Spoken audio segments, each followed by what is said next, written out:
This weekend marks the anniversary of Donald Trump's Access Hollywood tape leaking, which women's groups commemorated by playing it on a loop at the National Mall today in Washington. And today is the day the Trump administration picked to issue this new rule limiting women's health care. The Attorney General of Massachusetts already filing suit against it, along with the ACLU, arguing the new Trump rule illegally limits women's health care by enabling employers to back out of contraception requirements they would otherwise have under current federal law. The Trump administration offering a new, broader religious exception. The rule is an attack on women's health, says Massachusetts Attorney General Maura Healey, adding, "I'm suing today to defend these critical protections." And the Attorney General joins us now. Thank you for making time tonight. I'm going to speak with Neera Tanden in a moment. But Attorney General, how do you win this case? Well, it's great to be with you, Ari. Today, what we see from the Trump administration is a direct attack, a direct assault on women in this country.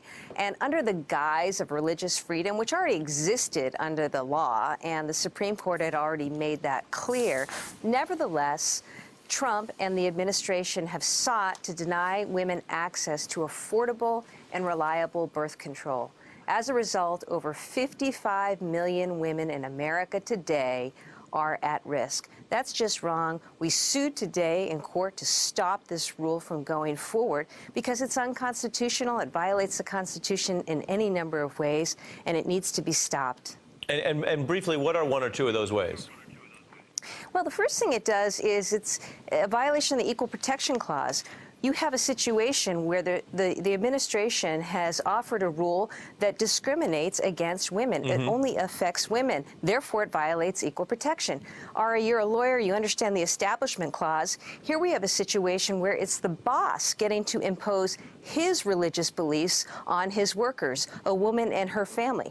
That's wrong. Women should be able to exercise the freedom to make the choice. Let's pause on that because that's a great point. I want to get one more thought from you on that, and then we're going to bring in Neera. The religious freedom part is something that appeals to people on paper. For the reasons you just mentioned, though, it makes no sense here because if you say, well, what do I get to do with my own health care or my prayer or my choice not to pray? All of those go under religious freedom. But what it seems like here is, as you're arguing, you can go to court and say, wait, we have employers or men deciding that religious freedom enables them to change their employees' behavior? Yeah, and that's why this is unconstitutional and just so wrong. But are you surprised? Was I surprised today? No.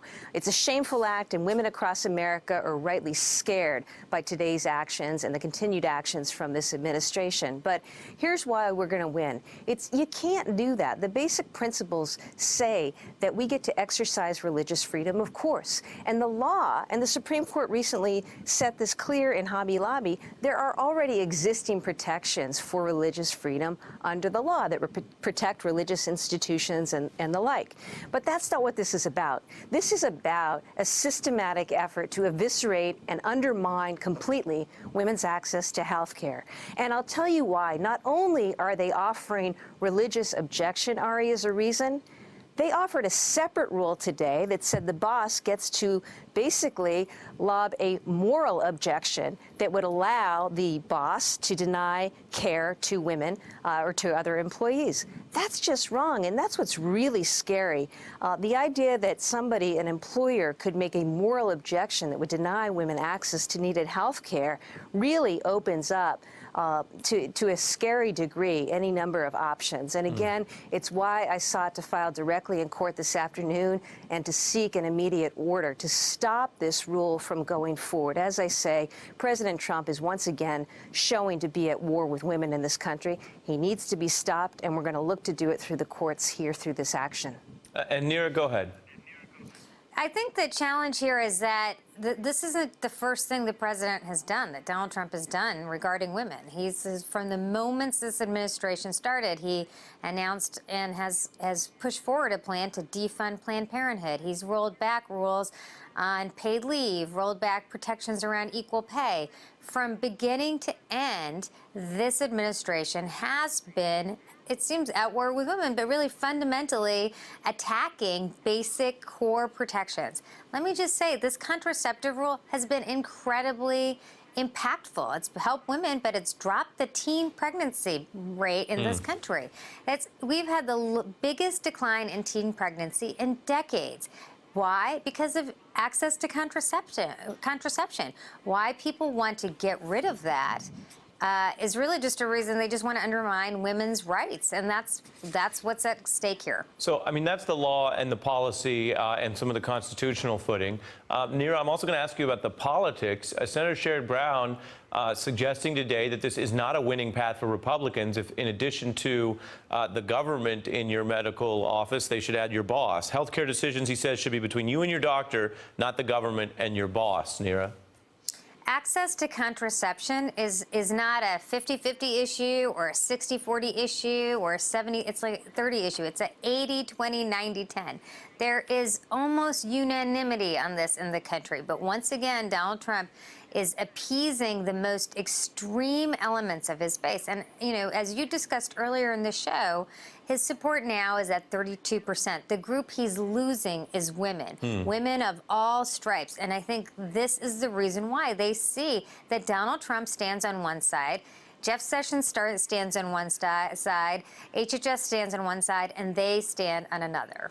Attorney General, final thoughts on the road ahead. You obviously acted quickly. I wonder if you could share with our viewers how that works, how prepped and ready, how long ago did you start drafting this plan?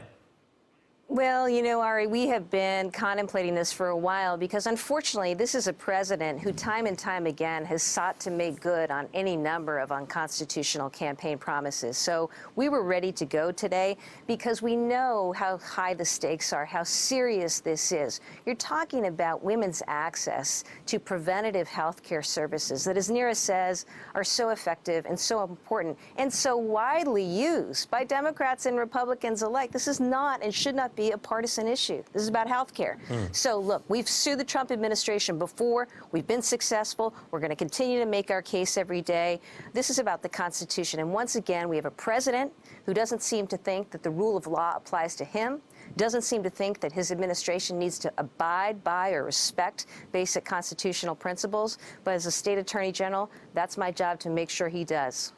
Attorney General Maura Healey and Neera Tanden, thank you both. Hey there, I'm Chris Hayes from MSNBC. Thanks for watching MSNBC on YouTube. If you want to keep up to date with the videos we're putting out, you can click subscribe just below me or click over on this list to see lots of other great videos.